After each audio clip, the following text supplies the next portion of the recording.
Good afternoon, everyone, and thank you for joining us for the Detroit Board of Police Commissioners meeting, July 31st.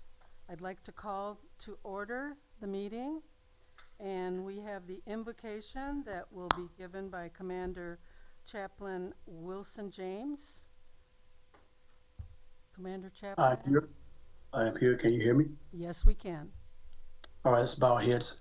Father, this is the name of Jesus today, God, that we unequivocally, with undoubted accuracy, God, come to you and say thank you because you're good, you're awesome. Father, you know what we don't know. You see what we don't see. And so, God, today I pray, God, that you enlighten the ears of your people in this meeting. We bless the chair on today, God. We bless the vice chair. We pray now, God, that on today that wisdom will be used, integrity will be installed today.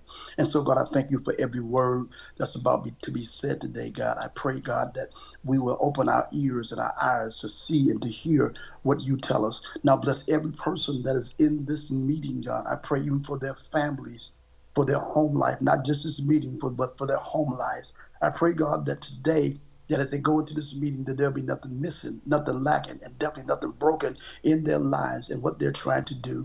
I pray, God, that you allow the strategic minds to come together, God, to resolve things, God, and to be what you call them to be. Now, I bless you because you're good. I bless you because you're wonderful. And I thank you. It is in Jesus' name I pray on today. Amen. Amen. Amen. Thank you, Bless you. Chaplain. Bless y'all. And now, Madam Secretary, the roll call, please.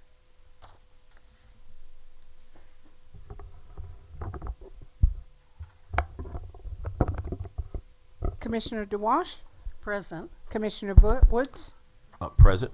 Commissioner Bernard, Attorney Linda Bernard, District 2, present.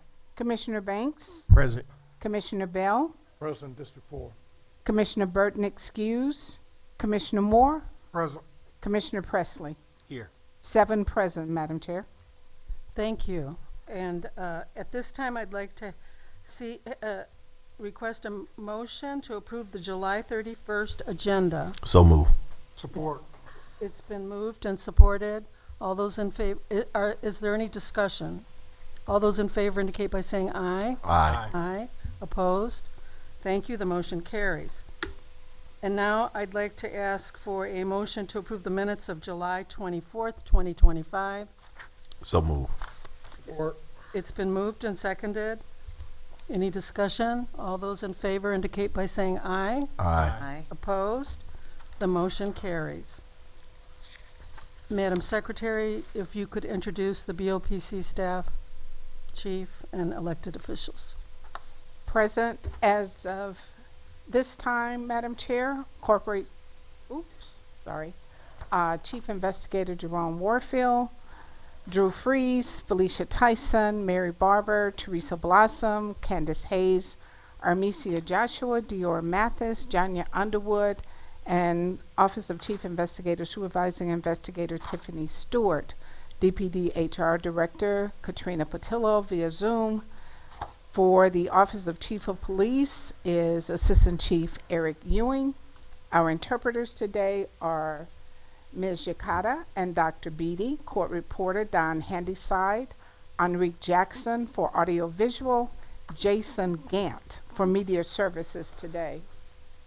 The elected officials or representatives registered at this time are as follows. Marie Overall via Zoom for State Representative Tyrone Carter and as Vice President of the 4th Police Precinct, Ms. Phrygia Butler, second Precinct Community Relations President. Ms. LaDon Davis for the Office of Council Member Fred Durhall III via Zoom, Mark Young, President of the Lieutenants and Sergeants Association. We also have Scotty Bowman via Zoom and former Detroit Police Commissioner William Davis via Zoom. And those are the persons we have registered at this moment. Thank you, Madam Secretary. For the chair's report, we are going to have a resolution. One of our commissioners, Quantez Presley, this is going to be his last meeting.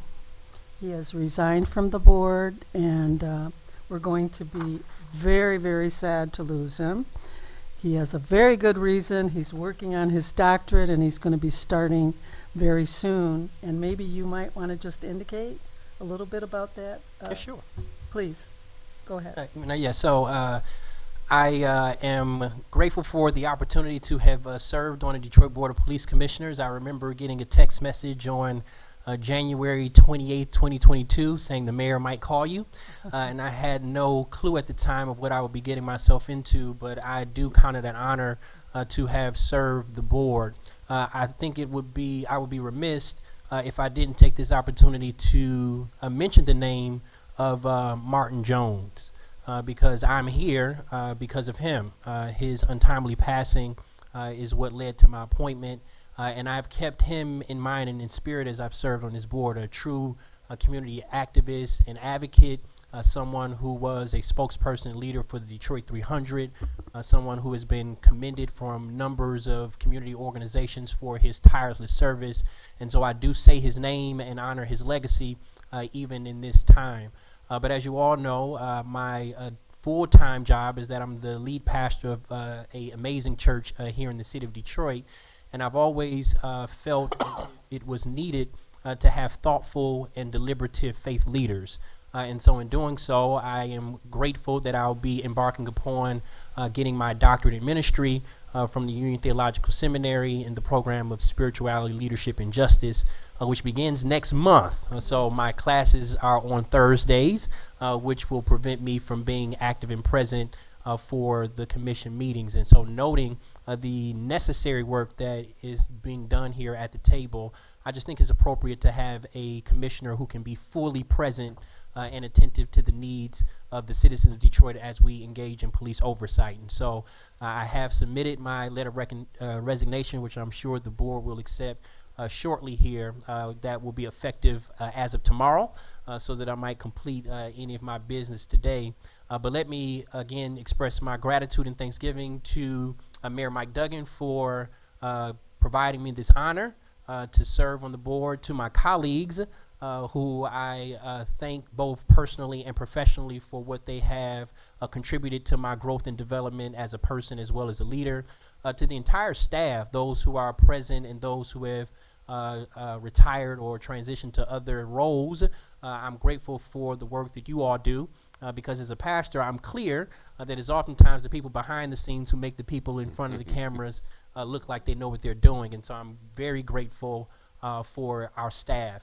And so as I, reflect on my tenure, there's just a few things that I walk away with holding near and dear to my heart. One, having had the privilege of working with two police chiefs, both who are amazing men who have led our department with great leadership and integrity, but then also to have had the opportunity to serve as the chair of this board, which indeed was a labor of love. But during that tenure, we saw our budget be increased because City Council had greater confidence in the work that we're doing. We saw new staff members in both our OCI director as well as our board secretary be brought on board. We were able to be fully staffed for the first time in a while. I'm grateful we were able to secure a case management system that has aided to the effectiveness of our investigators, a dashboard which provides our citizens the opportunity to see cases in real time, and the numbers of collaborations that we've been able to engage with the department, particularly around our CTI crisis intervention officers, and seeing that flourish. And so again, while there is so much work to be done, and I know that oftentimes in moments like these we stress the highlights and don't necessarily speak about the things that are left undone, and so I do leave feeling a bit burdened that the backlog is still as significant that it is, but I'm encouraged because again in my tenure we were able to pass the standard operating procedures, which I think will greatly enhance being able to reduce that backlog over the next year. And so again, I thank my colleagues, the staff, the citizens of the city of Detroit, and let me say this in closing, that there's real work to be done, and now that I'm leaving I can say this, oftentimes residents come to the meeting and they call us out as commissioners for what we are or are not doing, but I want to challenge the citizens as well. I think that the effectiveness that you see on this board depends on the engagement that you have with this board. And I think that there's a great mass of our community that are not tapped in when it comes to the work that this board is doing. And we see that with the vacancies that are coming up in the election cycle. And I just think it's of the utmost importance that if we're going to truly have a effective oversight, the community needs to be involved in a greater degree. Now, I know, that sounds kind of out of place for the commissioner to be challenging the community, but I truly do believe in people power, and it comes with your engagement. And so the best that we can do, I know I'm speaking to the choir for those who are here, but to widen the tent and the community of care so that there's greater engagement with this board, I think will enhance the effectiveness that you see in the work that we're doing. So again, thank you, Chair, for this honor and opportunity, and I look forward to continuing to work along this board on the outside, no longer as a commissioner. Thank you so much. That's a great message to all of us. I would like to also ask, I want to acknowledge that Commissioner Smith has joined us, and I want to ask Commissioner Woods if he would read a resolution that we have honoring our commissioner who is retiring. Absolutely, be my pleasure. Resolution honoring Police Commissioner Quantez Presley. Whereas Quantez Presley has etched a lasting mark on the city of Detroit, its residents, its institutions during many years of civic leadership and community service, including recently as a member of the Board of Police Commissioners. And whereas Police Commissioner Presley joined the board in March 2022 following his appointment to a 5-year term by Mayor Mike Duggan and confirmation by the city council. During a critical time, he helped steer the board, the police department, and the city through the twin global challenges remaining from the COVID-19 pandemic and a new era in police reform after the murder of George Floyd by a Minneapolis, Minnesota police officer. And whereas along with his powerful commitments to community involvement and public service, Commissioner Presley contributed greatly to the Board of Police Commissioners through his remarkable experience on boards, starting as the first youth representative on the board for the Detroit Public Schools. Most notably, Commissioner Presley served as vice chair and ascended to chair during a crisis through which he stirred the board, the police department, and community. He also made numerous contributions in his roles as committee member of the or committee chair, having a tremendous impact on core mandates for handling non-criminal complaints against police officers in the entire department, transmitting an annual department budget to the mayor, and selecting finalists for police chief of one of the nation's top law enforcement agencies. And whereas Commissioner Presley continues to be a forceful leader for uplifting and improving the community in his many other leadership roles in local and state organizations, including as lead pastor of Third New Hope Baptist Church. He resigns his service as a police commissioner this month. The board and the community will long remember his contributions and impact. Therefore be it resolved, the Detroit Board of Police Commissioners awards this resolution in recognition of dedicated and diligent service by Police Commissioner Quantez Presley, whose dedication and commitment to civilian oversight, the city of Detroit and local residents merit our highest regards. We salute you, Commissioner Quantez Presley, for a job well done in which you continue success in the future. Signed by all police commissioners. Thank you so much. And is there a motion to approve? So moved. Support. It has been moved and supported. All those in favor indicate by saying aye. Discussion first. I was gonna have discussion after the motion was approved, but that's fine. Before we vote on the motion, is there discussion? I want to say something. Go ahead. Quantez, you're a very valuable member of our community and of this board. I think two things that weren't mentioned in the resolution, though, that I know that are very important to you is the fact that you are a Morehouse man, like Reverend Dr. Martin Luther King, And as I understand, you are a Q. That's right. Omega Psi Phi, which is obviously both Reverend Jesse Jackson's fraternity as well as the Honorable Elijah Muhammad. You are is what Jesse would say, what tall cotton. So I just want to say it's been a pleasure working with you. It's obviously a pleasure knowing you, and that us communicating will continue. You're very effective. And very kind and very good to people and also to your congregation. You're an exceptional leader. I wish you the best. God bless you. And if there's anything I can do for you, privately or publicly, just holla, as as Mayor Kwame Kilpatrick used to say. Well, he's a reverend now too. Yeah. Okay. Sorry. So, thank you. Thank you. Thank you, Madam Chair. Commissioner. Anybody else wish to comment? Well, I'll comment. I want to thank you wholeheartedly for your compassion and your love and support for the citizens of the city of Detroit and your dedicated service. Thank you for being a great inspiration to me personally and professionally. You have inspired me in so many ways, and your dedicated service to the community is excellent, par excellent. And I know that you will be deeply missed in terms of your knowledge and your skills and your abilities that you apply to this board, and being able to lead during some trying times in the city of Detroit is just remarkable. And I know that you're already a doctor, but you're just about to seal it at one of the greatest institutions in the country. And so we don't take that lightly.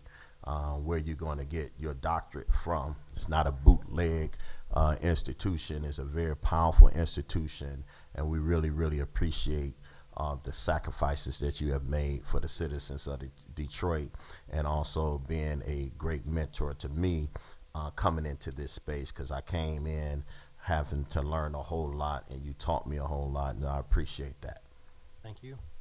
Thank you, Commissioner. Anybody else? I go last. Go ahead. Go ahead. Anybody else? No. Okay. Well, first of all, me and Commissioner Presley, we started together. I sit right here, you sit right there. We started together, and I saw him rise on this board to chairman. And he's been a great inspiration to me. I just love the way he flow. They get up here and speak and just flow so effortlessly. Just a beautiful flow. I done told you that many times behind the scenes. I just love that, your flow, man. It's just so effortlessly. But at the same time, I never called you Commissioner Presley. I never called you Reverend Presley. I never called you Pastor Presley. I always called you what? Doctor. As a prophet, I always saw that, a doctor. I didn't know when it was coming, but I always called you Dr. Presley. I'm through. Oh, thank you. Thank you, Commissioner. So just very quickly, I want to say I've only been on the board for less than a year this term, and in that short period, I have seen such professionalism Right. and such expertise and knowledge on how to be a board member, and to provide us guidance, and not only that, to keep us on track, because very knowledgeable about Robert's Rules of Order and all of that. So thank you for that. Appreciate your leadership, and we're going to miss you terribly. So thank you, Reverend. I get one more thing, Chair. It's just time for him to go. The Lord is opening up new doors now so he can rise to new levels. Whenever God closed a door, he opened a door. Your time is up here. It's time for you to move on and go to new heights and new levels. The time you spent here, you did incredible. But it's time for you to move on now. Thank you. And I'm going to miss you. Yeah. Thank you, commissioners, for those nice comments. I do want to say, I'm sorry. Yes, we have a vote coming. He's keeping us on track. Yeah. We were in the middle of a vote, so all those in favor indicate by saying aye. Aye. Opposed? The motion carries. Thank you all. And I want to acknowledge that, What was that? the motion to adopt the resolution. Oh, okay. Yeah, we were right in the middle. Right. I'm sorry. Okay. Before we, My I fault. just want to acknowledge that Commissioner Carter joined us, and we're going to take some pictures.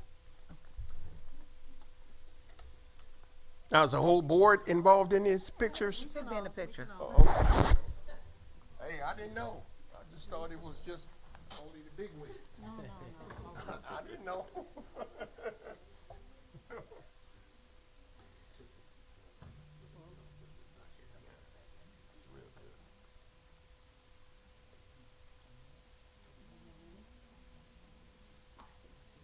I think we're not balanced, right?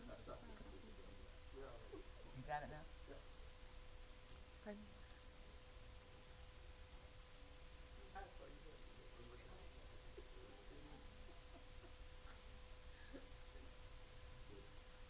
you.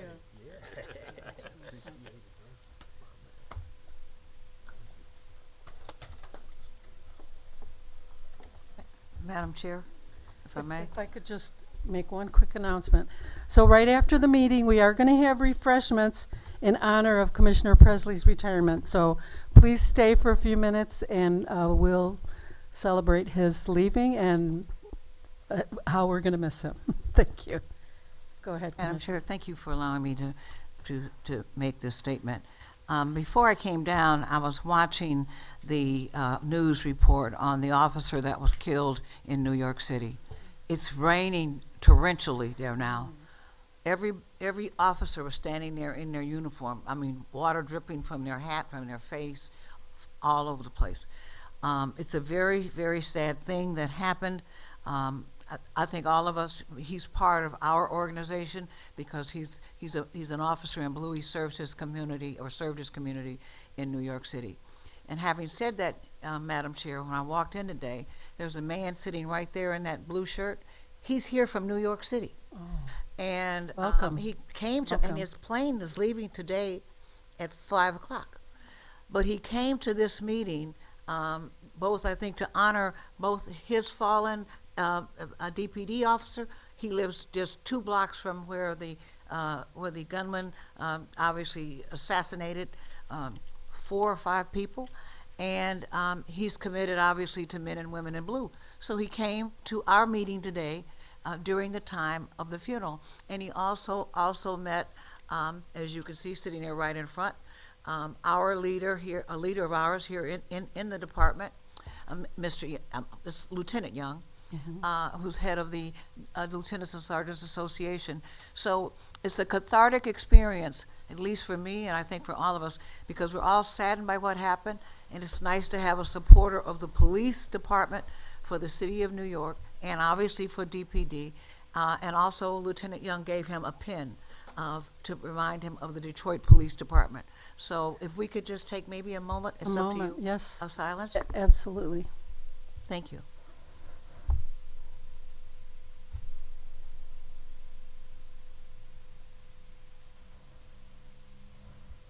Thank you, everyone. And I'd like to invite you up to see if you wanted to just say a few words, if you're willing to say a few words. I'm just really happy to be here. Okay, we're happy to have you. Thank you. Thank you, Madam Chair. Thank you, Commissioner. Okay, at this point, we have the chief's report, and Assistant Chief Ewing will be providing that. Thank you. Good afternoon. Good afternoon. I'm not sure that microphone is working for you. Microphone. And turn it on. It never works. Yeah, give him that one, please. We're good. Oh, there it is. I don't care, not good. All right, can you hear me now? Yes. Yes, sir. Yes. Let's try that again. All right, as you know, in the past weeks, in the chief's report, we continually show a decrease in violent crime in the city of Detroit. We're still down in all categories. I'm sorry, I think we're still having a hard time Why here. don't you use the tall Could you one? try the other one? Yes.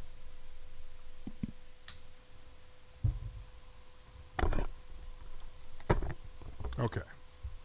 Better? That's Much better. We're still down in all categories in terms of Part 1 crimes. Homicide is down 16%. Non-fatal shootings down 31%. Robberies down 12%. Total Part 1 crime down 7%. And the amazing thing is carjackings are down 30% in Detroit. So just an amazing job that the women and men of the Detroit Police Department are doing. Unfortunately, we're going to talk about some things that probably make some of us in here a little uncomfortable. I have to report, sadly, that in the past week or so, we've had 3 children shot in notable incidents. One happened on July 27, 2025 at approximately 8:56 p.m. The officers were dispatched to the 17,000 block of England and 11th Precinct. 6-year-old boy was shot and struck by a stray bullet and unfortunately succumbed to his injuries.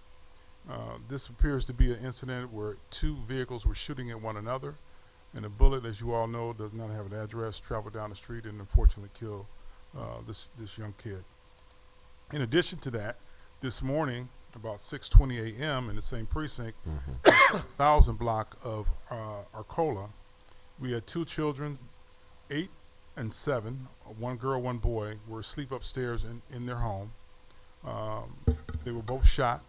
One was hit, I believe, in the arm, and one other one was in the foot. The individuals who perpetrated this were in 2 black pickup trucks. Information is being given that the passenger in these particular pickup trucks got out, fired at the house, and ended up shooting these children. I'm happy to report that they are non-life-threatening injuries. They will recover, but what they will not be able to gauge is what type of mental capacity these children are going to have in the future in terms of, dealing with this traumatic injury that they've taken place today. We're just asking for the help from the public. If anyone has any information on either one of these shootings that I just talked about, you call the 11th Precinct, 596-1140, Crime Stoppers at 100 Speak Up, and also you can submit tips to Detroit Wards TV. We had a quadruple shooting that occurred on July 28th at approximately 4 o'clock a.m. at 3300 block of Puritan. 2 individuals lost their lives in this shooting. 2 were injured but are still alive. This resulted in an incident where the victim and the perpetrator got into an argument. The perpetrator fired shots, and of course, 2 individuals succumbed to their injuries. I'm happy to report that particular individual was identified. He was arrested. He's currently awaiting charges with the Wayne County Prosecutor's Office. On Tuesday, July 29th, the Detroit City Council voted to increase the fines for parents of youth who violate curfew. The first offense would be $250. Second offense be approximately $500. There will be a mandatory court improvement programs go along with this. So what we're essentially saying is there's going to be different avenues with regard to the fines themselves. This is not a punitive type thing. We're just trying to change behavior. And hopefully with these fines being increased, we'll get more parents taking responsibility of their children. On Saturday, July 26th, we had the Community Violence Intervention Youth Basketball League game. Those of you that came through, thank you for doing that. We had a CVI basketball game that took place at Coleman Young Rec Center. We had youth from 11 to 17, just a perfect, just great event. We had a number of teams come out, play basketball against each other, good competition. We had mentorship there, we had peers there, healthy environment, safe environment, and it went off without a hitch. And I tell you, I was very impressed to see it. I think we need more of that in our city. Just a little teaser, I know that PAL is going to be opening up their gym shortly, and we're committed to making sure that this program continues to happen in the city of Detroit. In addition to that, you all know that every year we have the National Night Out. That's closely approaching. August 5th, this coming Tuesday, Detroit Police Department, each precinct will be hosting their National Night Out event. There'll be opportunity for the community members to engage with law enforcement. There'll be free food, entertainment, and more. You can check the local listings. We will have postings on our Detroit Police Department Facebook page as well as the individual precinct Facebook pages. Next Wednesday, August 6th, will be the next iteration of the Walk a Mile Wednesday with the Chief. This will be in the Brightmoor and Council Rouge areas in the 6th precinct. We will assemble at 5:30 at the Godland Unity Church located at 22450 Schoolcraft. The walk will begin at 6 p.m. So all of you, get your shoes together, come on out there, and let's get our walk on. And yesterday, I'm proud to report we had actually a graduation ceremony for reservists. We had 9 reservists graduate from the academy yesterday. Well attended, great service. Family members came out, really had a chance to enjoy and celebrate their loved ones joining the reserve program. We even had one young lady who actually works within as a part of our professional staff. She became a reservist, but we found out her son is actually on the job, and he actually had the opportunity to pin his mom the badge on. So just a great event yesterday. That includes the chief's report. If there's any questions, I'll take those. Are there any questions for the chief? Any questions? I have a question. Yes. Chief, what is the process that a report goes through till it gets to the prosecutor's office for acceptance or denial? Because I know you were a past investigator years ago, so. So we have the job of gathering the evidence, and we type up the investigative report. We submit it to the Wayne County Prosecutor's Office, who will make the determination on the charges themselves. The charges do not come from the Detroit Police Department. We only gather the evidence and set it forth to the Wayne County Prosecutor's Office.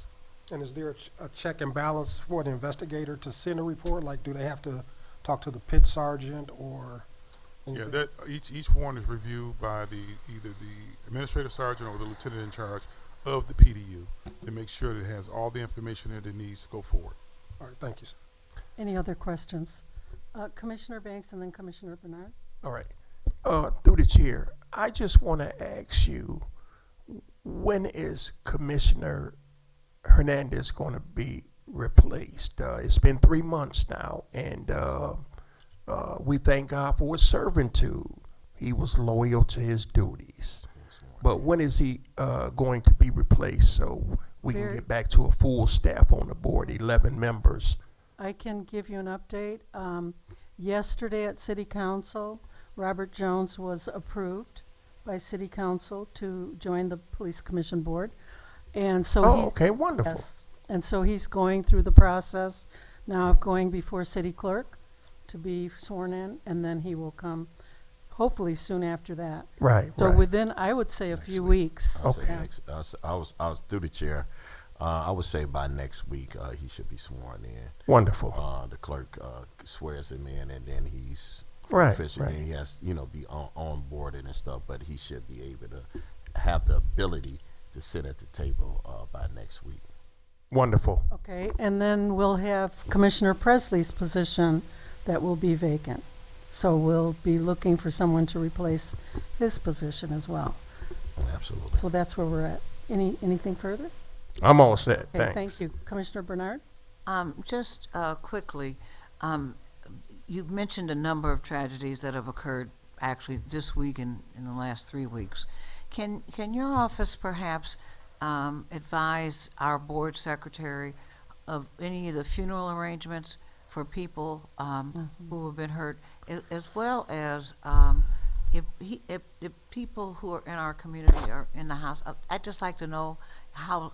I can send it through you. I know they may not want anything going to their house personally or something like that, but I just need to know when, what, and where. That's all I'm asking for, if you don't mind. Yes, ma'am. We can get you. Thank you. We'll get you a copy of the funeral arrangements. I appreciate that, Absolutely. Thank you. because I want to communicate with them. Thank Yes, thank you, Commissioner. Any other questions for the Assistant Chief? I have just one question. With regard to the fines, you did indicate that the highest fine would be 500. I think that's for a second offense? Yes. Second offense. But along with that, there's an alternative, and that's going to, did you mention that there's some training or something that the parents can take if they can't afford to pay the 500? Yeah. So all that is going to be outlined. It's currently being written out right now. Outlined. We'll get that out, but there will be opportunities for that to happen. Thank you. Commissioner Woods? Yes, and I Oh, think and then Commissioner Bernard. the key aspect of this ordinance, which is something that is very, very powerful, that it's decriminalized. The ordinance at first would carry jail time and significant jail time. If you are violating a couple of times, you could face up to 90 days in jail. So they decriminalized the ordinance. There's no criminal penalty where you can do any jail time, and has connected with so many services to be able to bless the community and the families, the children. It's unprecedented that something like this has happened, in a sense that you took the criminal penalties out and gave them services and opportunity. Have we not seen a change in that ordinance on yesterday, you would still have a criminal penalty there, and you still was going to get a fine, and without any type of services and opportunity. So this was a opportunity to wrap arms around people in the community to help them in a way that they need some help. Again, it decriminalized it, and so those who want to keep those jail penalties on there, then you keep that ordinance that you had before. But you want to see the jail time taken away and give people opportunity to get some services, then that was it right there. Thank you, Commissioner. Commissioner Bernard? Oh, just quickly, I agree with what Commissioner Woods just said. It was a misdemeanor to not know where your kids were. Now it's no longer a misdemeanor. But my only concern about it, well, I think it's similar to yours, Madam Chair, in that the $250 is a lot of money. I said to council, only people who can afford to just usually write that check today are the people in this room, meaning the people in the city council chamber. And it's certainly $500. And my concern was that if in fact you miss your appointment, I don't know how this is going to be structured and so forth, if it really will accommodate most people in Detroit are single parents. So, and many of them, as you and I both know, work 2 jobs. So if it's going to truly accommodate those sort of scheduling concerns, but more importantly than that, if I miss the appointment or I get a second offense, my kid is, just a heathen, as my grandmama would say, and won't obey, and I'm getting these offenses, those are significant penalties, Madam Chair, and those penalties, the city of Detroit has a debt collection agency, which they call me about a parking ticket I have. For example, I get a text every month from, but anyway, back to the point. And their credit rating an individual's credit rating is important too.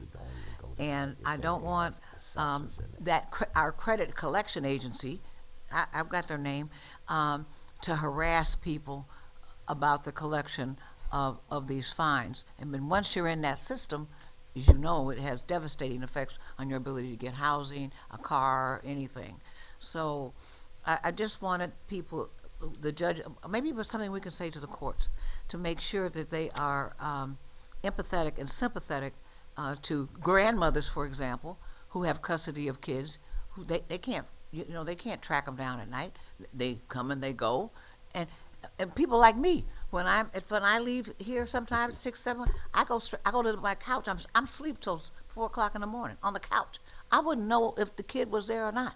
But I'm just saying that that we just have to do this, I think, with empathy for all communities within the city, because kids now are different than they were, when they talked about the street light thing. That doesn't exist anymore, as we know. Kids are on their phone. They're all doing all kinds. And you're a mother of 5, Tamara, so you know. 6. I'm sorry, of 6. So you know exactly what I'm talking about. Good. There's a limit to what parents can really do these days.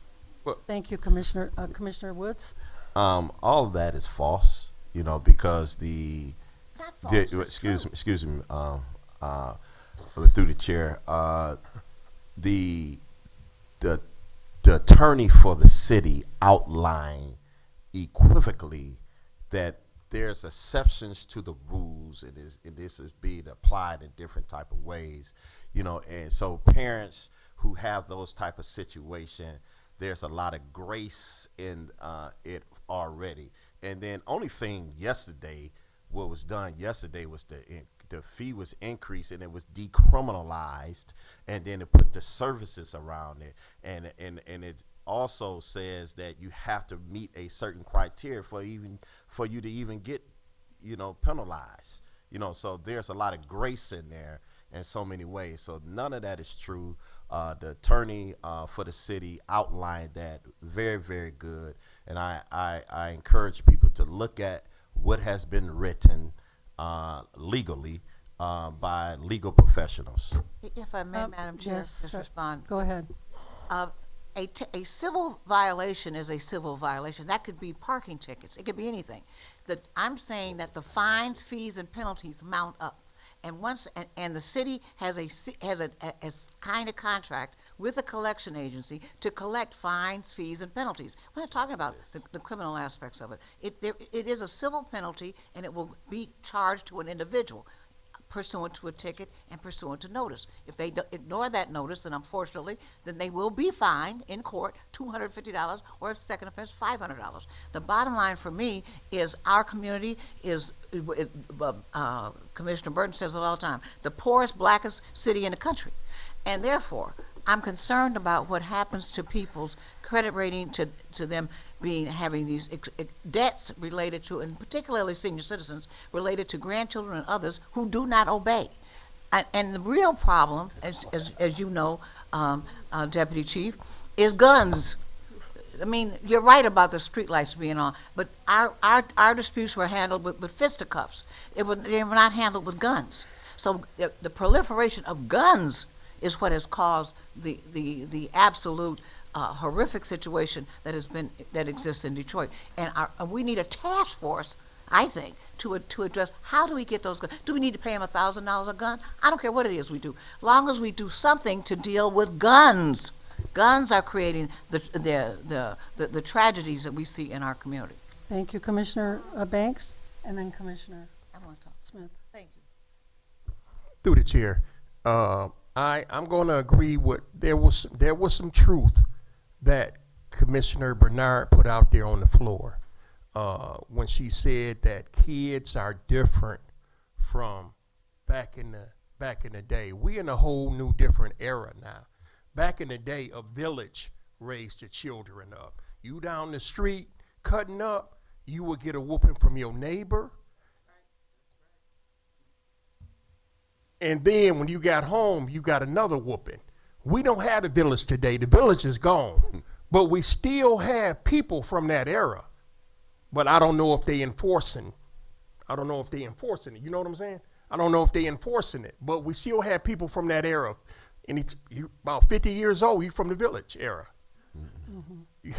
So, hey, that's... Thank you, Commissioner. Thank you. Thank you. Commissioner Smith? Yes. I'm listening through the chair. I'm listening to what you all are saying, but in my opinion, parents need to be and have to be held accountable. I agree. Just as this morning at 7 a.m., we have 2 children that reside in the city that were shot. 7 and 8 years old, 1 in the foot and 1 in the forearm. We have a 4-year-old that is deceased, and we now have a 6-year-old who I stood over in the hospital room watching this deceased child on a gurney that was 6 years old. This is something that I do daily in my profession, that I've chosen to help deter the crime here in the community. Parents need to be held accountable. These children are out of control. Mm-hmm. They are not the same children that was once in the Coleman Young era. These are not the same children. Right. Laws have changed. They need to change because we have to deal with what we're dealing with today. I understand that $250 can be not affordable. $500 cannot be affordable. But I often hear parents who are raising and looking for GoFundMes to fund their funeral services for their children. Right. So if we can save your life with a $250 fine to a $500 fine, I would rather do that than to bury your child. Thank you, Commissioner. Any other comments or questions? Hearing none. Just one quick comment. I'm getting a lot of people telling me are asking me, what is the police department doing besides the curfew and the fines? We understand that. Are there any other initiatives, programs, or ideas that the police department is pursuing to try to stop these shootings of children? I mean, that's all I'm hearing from the community is we have too many children that are being shot. What is the police department going to do? So, Assistant Chief? Yeah, through the chair. As you know, we have a number of things going on right now. Microphone. We can't hear. Most notably is our partnership with our CVI groups. Each area which we've already identified in each precinct that have notable high shooting areas, they're going in and they have community programs for these young children. The CVI Basketball League, I just spoke about that. We have Detroit PAL. You know, Detroit Police Department has their cadet program, and we all these programs we have throughout. We have city camp, those type of things. So we're constantly trying to find ways to keep these kids occupied. But we have to get the parents to bring them down. They got to get them involved, and we cannot be a program where it's a babysitting program. We need the parents involved also, and we really do that. And again, if we can start there, I think we'll have a good basis to make sure that we can start a good process of trying to solve this issue. Commissioner Woods. Yeah, through the chair, and I was at the CVI basketball game, and that was a very, very powerful event where you had rival gang members in the same room, through the CVI groups being able to squash beefs, get them on the basketball court, and through sports being able to bring them together. You know, I was absolutely amazed by it. And it's not a one-off. This is not just one game. They meeting with these young people every day, but bring them together to be able to say, hey, I may be a Crip, I might be a Blood. They put it down and just talk through certain major beefs. And so that was very, very, very powerful program and very proactive program. And I know that you have the explorers and all of that inside the schools. And probably, I don't know if you guys in every school, but I know you at least in 10 schools, because when I'm in the schools, I have seen and worked with them inside the schools as well. So there's a number of things, but community members also have the ability to bring ideas to the department, right? That's correct. And if they have ideas, you open to those ideas, right? Absolutely. Okay, thank you. Madam Thank Chair. you, Commissioner. I had something. Commissioner Moore? Yeah, just briefly, Madam Chair, those programs that the Assistant Chief mentioned, I've been a part of them. They're great programs. But the battle is really in the spiritual realm. We talk a lot about the physical. Policing by nature is reactive. I mean, that's the science of policing. Policing is to react to situations. But it's really a spiritual battle. I mean, when we look at the different things that this city is going through, children who are defenseless getting killed, and we don't acknowledge God enough. It's not enough collective prayer taking place in this city. And once we start getting on that level of start talking about collective prayer and people coming together in prayer, then I think we'll do better. Thank you. Yeah, he's through the chair. He has to be a prophet, because tomorrow at 12 noon, Hour Power, you have a number of pastors and leaders throughout this entire city, and everybody in this room is invited. The department would be there. The sheriff's department would be there. Numerous pastors would be there. School officials will be there right at Spirit Plaza. Pastor Quantez Presley, when we called him about it and stuff, he immediately said that he would be there.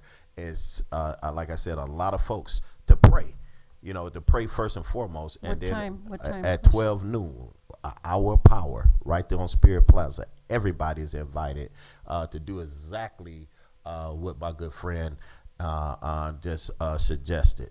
So great, excellent idea. I was going to talk about it before it ended, but thank you so much for uplifting that, Commissioner. Thank you. Commissioner Well, Banks, I'll Smith. go in. Oh, Commissioner Banks, I'm sorry. Yeah. Commissioner Moore, I didn't know you was a prophet. I didn't either. Okay, but hey, take it. Take it and run with it, baby. But what I wanted to say, I wanted to chime in on Commissioner Moore. What Moore said was so accurate, because any battle that's in your life. If you about to get sick or somebody about to get shot or whatever, it always starts in the spiritual realm first. That battle starts in the spiritual realm first before it comes in the natural realm. So I just want to let you know you were correct. You were accurate. Thank you, Commissioner Smith. Yes, through the chair, I was just thinking to be more mindful and more strategic in our actions as citizens, as adults here within the city. If you know you are a CPL holder or an open carrier, a citizen, whatever it is, when you go somewhere, think about your weapon and think about how you can't take your weapon in, and think about when you leave your weapon in the car that your car could possibly be broken into. That weapon is taken and recycled amongst the community of the youth that are committing most of the crimes. If we lived in a city right now where the youth is not committing the crimes, we probably will almost be in a crimeless city, because it's not anyone else right now but the youth that are committing the heinous crimes that we're living in. We have to be more strategic. We have to think differently. We are dealing with different times, different people. These are not the same children Right. that you are used to dealing with. Right. Thank you. Any other comments or questions? Hearing none. Thank you for that lively discussion. Hey, this has been a great meeting. Thank you. We've been flowing beautifully. Thank you for that. The next item on the agenda is our oral communications public comments. And remember, we have a 2-minute limit, and inappropriate language and comments may delay the meeting. They will not be tolerated. Thank you. Our first speaker, please.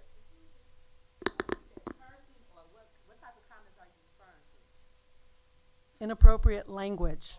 Yeah, I'm sorry, language and comments. Next, our speaker, please. Thank you, Madam Chair. Our first speaker will be Ms. Sharon Pennell, Ms. Fredia Butler, Lieutenant Mark Young. Good evening.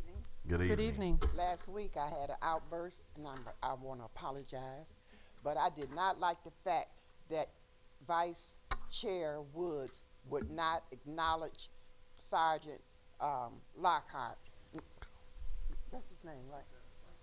Ron Lockhart. He's an excellent person. Monday, his party, it was so many people giving him so many good accolades. And that's the first time in 16 years. I've been coming down here 16 years. That's the first time I ever heard that. I was just appalled with it. And can you ask the chief, can we have a gun buyback? Maybe, we might not get all the guns, About guns. but you might get some, and it might help. That's all. And I wasn't mad at you, Commissioner. I just didn't like the fact that he did not want to sign that resolution. May I respond? Yes, you may. Yep. I thank you for that critique, and I respect what you're saying. However, and it wasn't against him. It had nothing to do with him in no shape, form, or fashion. It's always been my practice to do the due diligence to be able to review what, as far as the background, so that we can do it the proper way. And so it has nothing to do with him. And please wish him Godspeed. I got the information that I needed. I appreciate his service to the citizens of the city of Detroit. And absolutely. Hey, I've read it, what I needed to read about him. And so I have no qualms with him in no shape, form, or fashion. I just like to do my due diligence. Next speaker, please. Good afternoon. Good afternoon. I would like to thank Commissioner Presley for the work in representing us, the city of Detroit. I appreciate the way you conduct yourself at all times. Thank you. And the other topic was about the problems with the children, but it's home first, church, and school. Right. Now, I'll Correct. say what I came to say. Several people have been here speaking before you about what is happening in their area of our city. I am concerned because I believe them. I read some time ago about Congresswoman Tlaib speaking to Mayor Duggan, and he told her the people were illegal. Commissioners, I am concerned because I am hearing and reading about what is happening to people here with ICE, wearing masks, taking people away, and in some instances with our officers assisting ICE. I am reading and hearing what other leaders are saying about ICE, and nothing from our leaders here. We are all human beings and should be respected. Because of certain behaviors being seen and heard in my friend's neighborhood, she wanted to contact ICE, and I encouraged her to call our police department. If you are listening, the Supreme Court is allowing President Trump to deport people, black and brown people, to different countries, not from where they came from. It has even been suggested by this administration that people receiving Medicaid should take the place of the deported farm workers if they weren't employed. For our young people, please stop killing each other and settle your differences as intelligent people who you really are. Wake up, sleeping giants, and think. Thank you. Thank you. Next speaker. Good evening. Good evening. I support the parent responsibility curfew violation. It's long overdue. The problem is we're making excuses. We made excuses for these young people and others, from the parents to the kids. There's no expectations, there's no accountability, and they don't understand their responsibility until they become adults themselves. And then they become victims to people like themselves.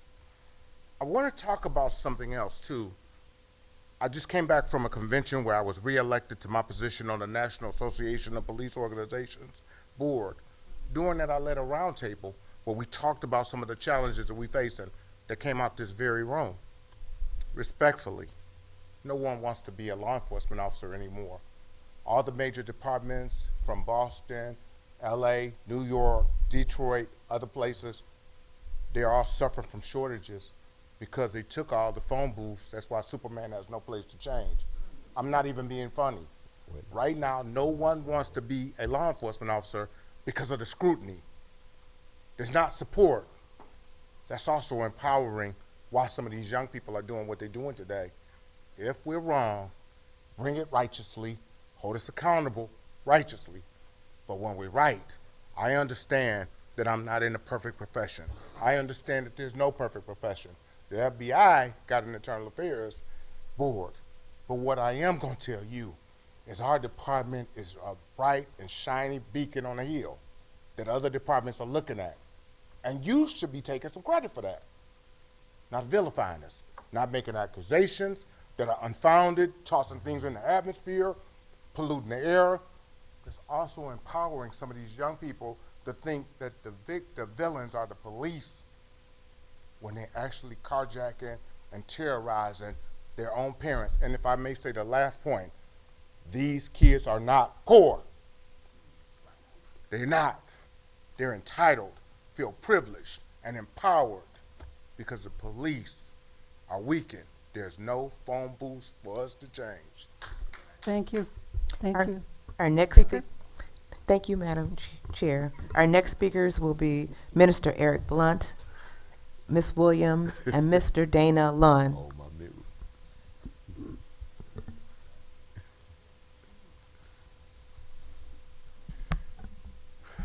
Chairperson,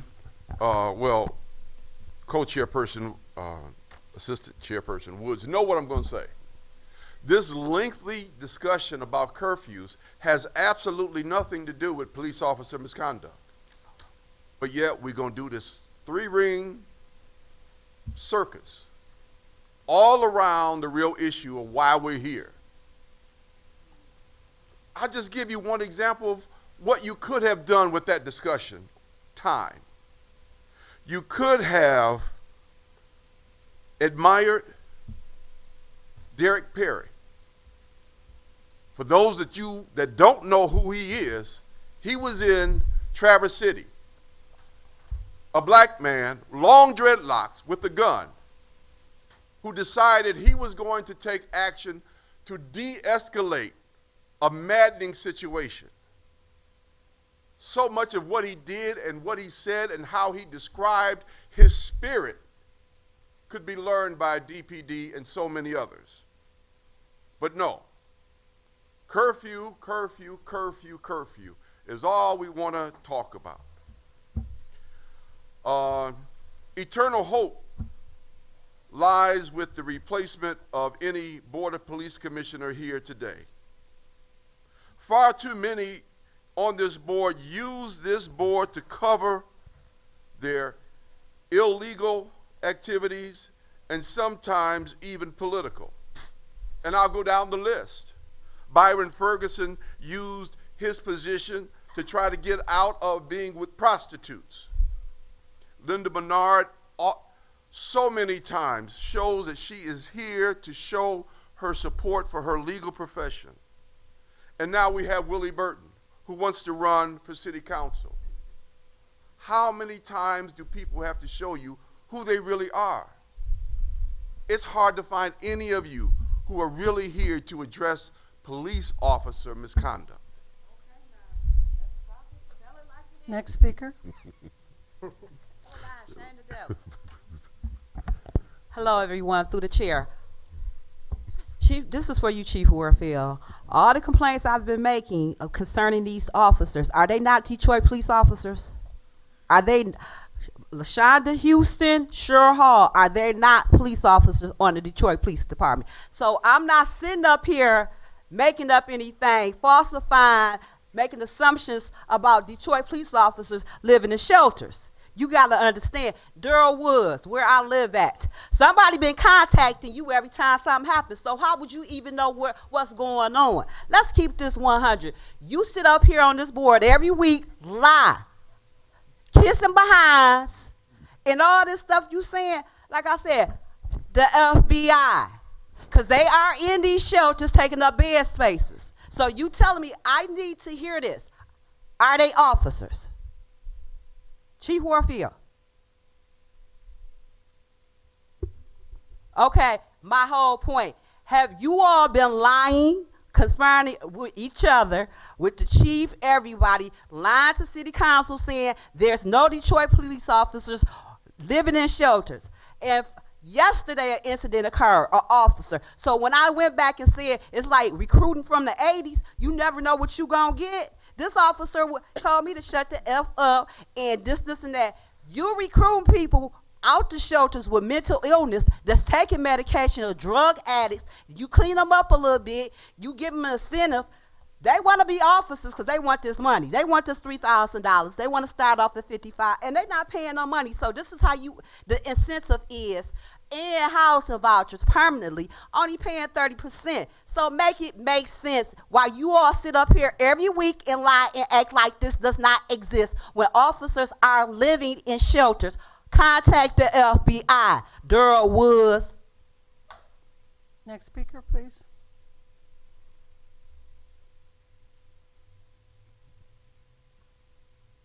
Question. Who's the head person of the... Could you identify yourself, please? I'm Mr. Lund. Okay, thank you. The head of the city commissioners council. Well, this commissioners. The board? You? Yes. Do you control the civil rights? No. With civil rights? Well, everybody that I call at the city council and everywhere else, they said call you people for the civil rights. Because my civil rights have been violated. Yeah. And we handle citizens' pardon complaints. Me? I don't want to waste my 2 minutes. No, I'll give you extra time. We handle citizens' complaints for the police department, and we provide oversight. Well, every time I call 596-5918, and they send me to you guys. And the officer, Jeremy Foster, violated my civil rights. That man kept me in handcuffs. I done had surgeries on my hand. I had my throat cut and everything. And I had surgery on my shoulder. And nothing had happened. I don't even know what that officer is doing. He's still on the street, to my understanding. Have you filed a complaint with I done our, filed complaints. I got paperwork stacked. I got 2 briefcases. could we have of someone talk everything. with him? I even went and got a bullhorn. Do I have to stand outside and talk about this? I don't understand what's going on. I done went to the Supreme Court, the Sixth Circuit Supreme Court. It's still in motion right now because of this one officer. You got an attorney, Philip Hiltner, that withheld evidence to this day, and he just released it ever since 2016 to the 24th, 2024, to this day. And I just went down there. I just left the Coleman A. Young Center. I done Googled Mayor Duggan, and he did nothing. I never got any return or anything. But this Officer Forrester is still on patrol. And you guys say that you hiring new officers. No disrespect to the ones that's doing their job, but y'all hiring these young officers that has no training, that you don't train them right, and they out there doing wrong. And the other thing, real quick, give these parents back their rights to beat these kids down, not kill them, but beat them down, and they wouldn't do the things that they do. And you wouldn't have to charge the parent, because you're taking the rights from the parents. And that's what the kids do, because they think they got rights now. They shouldn't have rights until they're adults. Okay, thank you. I'd like to see if Chief, we could have someone speak with them regarding his complaints. Excuse me, through the chair. Yes. I think the chief was indicating that we might have a CCR on file already. Do we know what day that CCR was filed? Through the chair. Yes, wait, sir. Sir.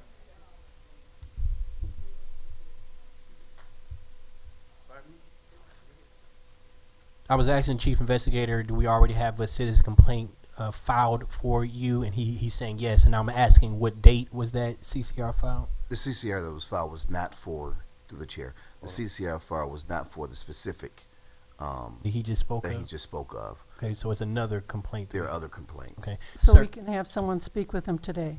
Supervising investigator Okay. Stewart is here. All right. but can I get a clarifying Yes, question? go ahead. Here, to our public commenter.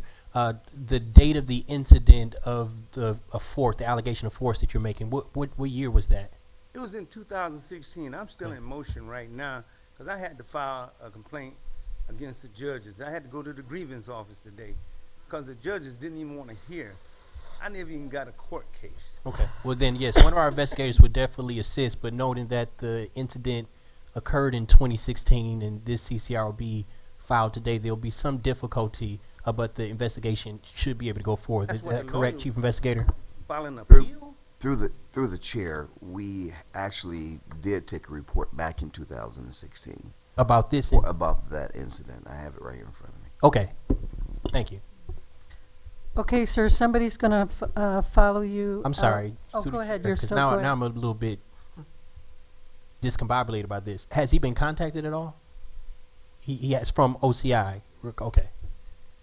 All right, so we'll do our best to follow up on the CCR that's already on file for your case. All I've been doing is getting thrown up under the bus. Yeah, I apologize for that. And it still might feel that way, just to be quite honest with you, noting the investigation that has to be done, but we'll do our best. Thank you. Thank you. Next speaker. Thank you, Madam Chair. Our next speakers will be Miss Beverly Watts, Miss Bernice Smith, and then we'll go into Zoom. Thank you.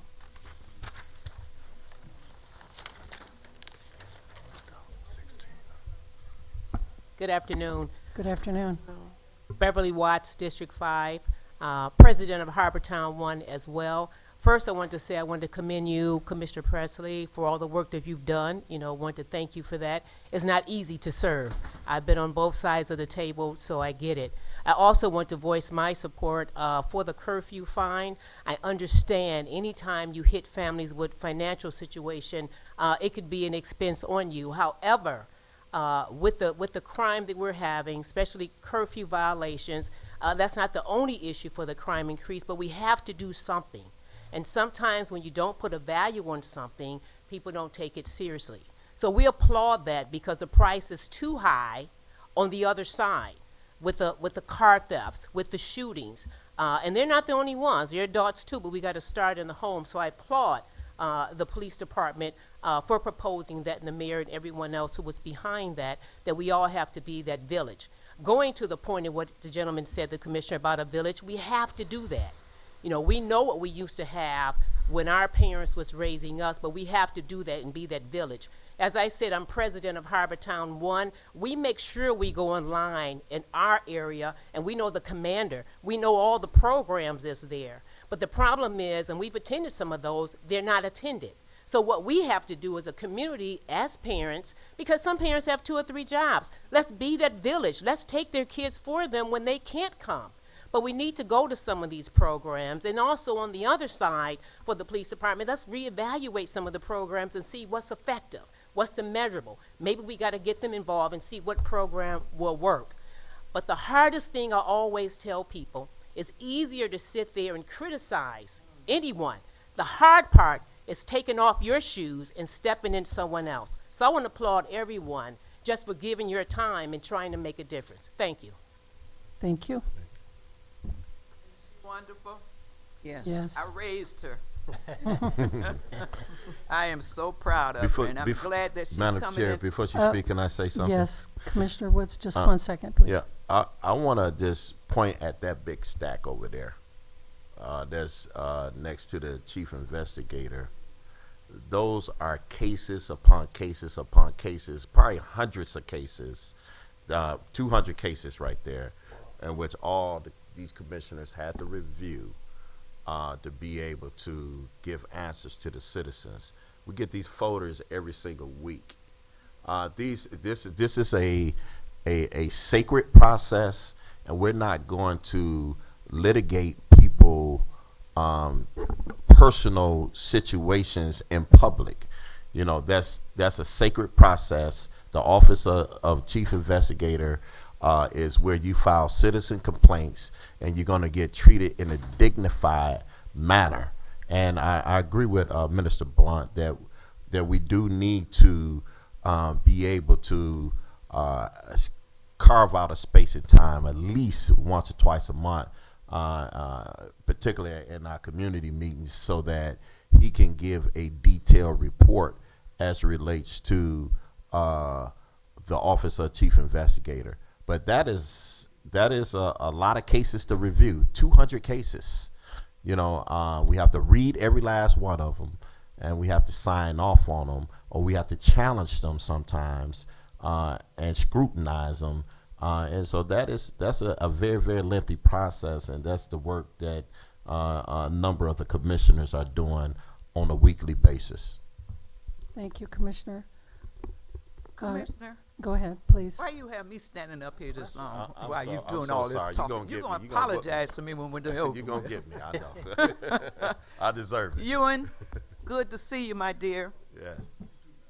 You know, we have gone through a whole lot of crime action for the last month or so. I have been talking about these youngsters for the longest because I raised 5 myself, so I know what it takes.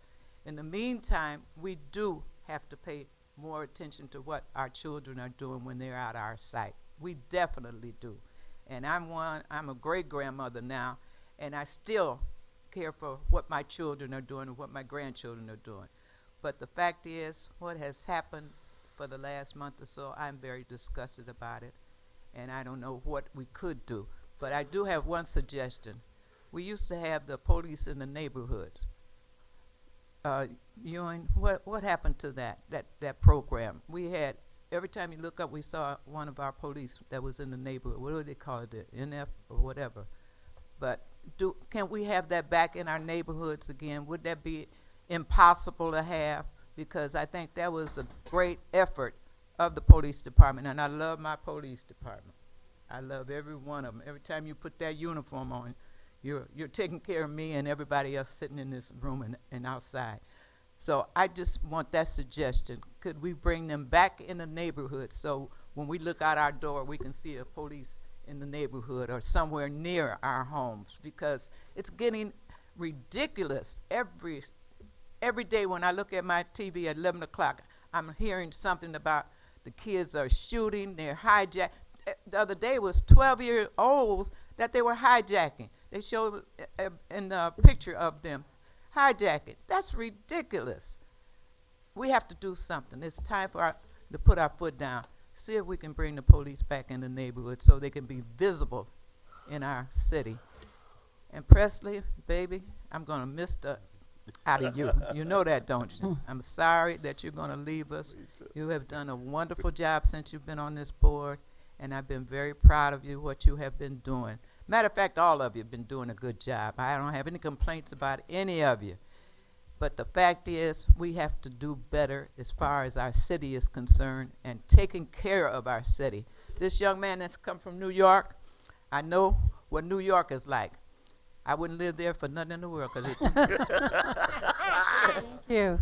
Thank you. All right. You have a good day and bless all of you. Believe me, talk to the good Lord. Because I went to Bible study the other day and it was good. And that's another problem I have. I saw 2 of our policemen there.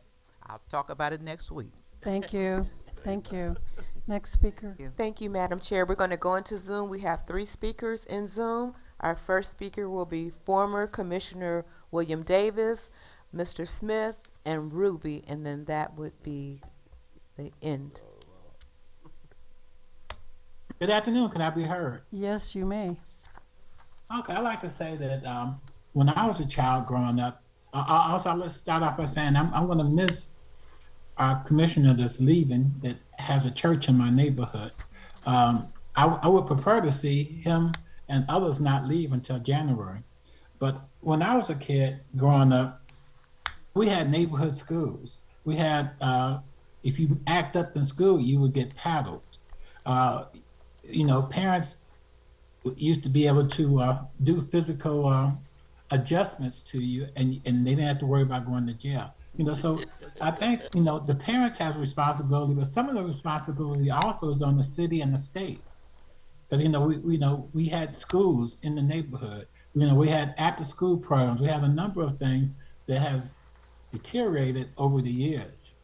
I remember having the swimmobile, the bookmobile, all sorts of stuff that would come into the communities, especially some communities don't have rec centers or don't have some of the stuff that they should have. When I was a kid, I used to go to the rec center. I used to wrestle, box, do all sorts of stuff, shoot basketballs, what have you. Some kids don't have that. I had the benefit of having 2 parents that made sure I did what I was supposed to do. And when the street lights came on, if I wasn't on the porch, my foot had been on the step. So I think we have not to just look at the parents, but we need to look at society.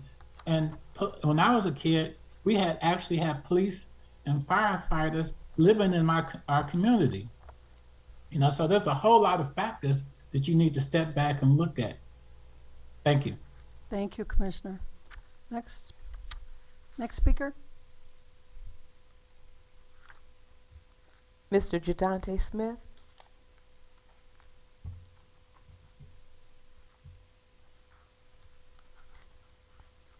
I'm having a little difficulty unmuting him.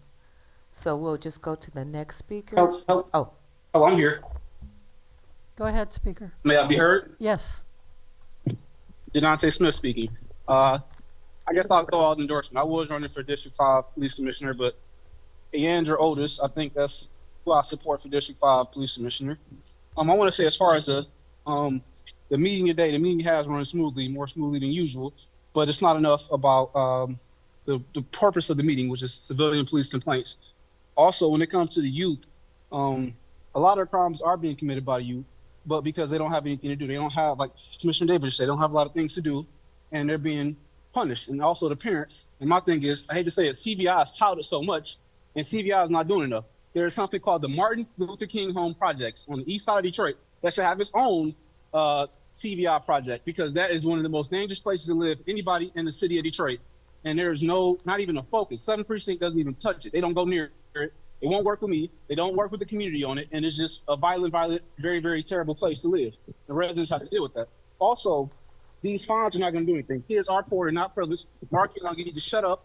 Whatever you're saying is not correct. You are very toned up, and there are plenty of white people who love to be police officers in the city of Detroit because they can come in and they can be racist towards black citizens, and they love it. This profession is not a dying profession. Policing is not dying. We see ICE coming in, raiding Southwest Detroit, and all of these people who are being caught illegal in this stolen land. It's not a dying breed. They're making $100,000 plus a year to become police officers and raid with masks on. And we have people like Vanessa who have to fight them, even though she's not much better because she's attacking protesters, Palestinian protesters. But it's ridiculous that you would say that this is a dying profession, Mark. You need to go outside and do some research, touch some grass and do some research. Also, Commissioner Presley, I don't think you've done an excellent job. I think you've done a very piss poor job. As commissioner, you blocked a lot of things. You weren't nice. I know I saw you at the NAACP dinner, and I was nice to you, but I don't think your service has been great. And I hate to say it, but I'm glad to see you go. Glad we get a replacement. Have a nice day. Goodbye. Next speaker.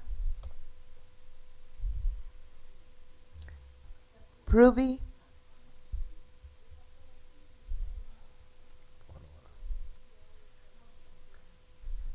Ruby, please go ahead and provide your comment.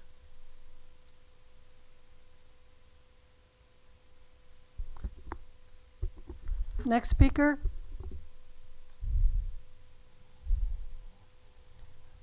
Ruby, go ahead and provide your comments. Madam Chair, there may be some problem. Perhaps maybe next time we could extend the. Okay. We'll go on to the next item on the agenda. There's no presentation to the board, correct, Madam Secretary? Correct. Not today, Okay. Madam Chair. So we'll have a report from the board secretary. Under your tab 6 in your binders, you will please note the documents A through D. The towing committee memorandum, I want to make a special note that the handout from the meeting that was held on yesterday is a compilation of presentations made by the towing committee's meetings, which was a three-part series over the past 3 months. Very useful information, and the department, DPD, together with others, as well as BOPC leading the charge, would like to do their best in our continuing efforts with the committee chair Banks to get this information out to the citizens. The announcements for today regarding the upcoming meetings are as follows. Next Thursday, August 7th, 3 p.m. here at Public Safety Headquarters is the next board meeting. The August community meeting will be held Thursday, August 14th. 6:30 p.m. We will be located in the fifth precinct at Community Center at A.B. Ford Park, which is at 100 Lenox Street in Detroit. Upcoming committee meetings. All of the committee meetings are held here at headquarters. Tuesday, August 5th, 5 p.m. Policy Committee. Tuesday, August 12th, Budget Committee at 4 p.m. And the following Tuesday, August 19th at 5 p.m., Policy Committee will meet yet again. And those are the announcements and the report for today, ma'am. Thank you, Madam Secretary. Through the chair. Yes. Is the information about the towing committee, is that on our website?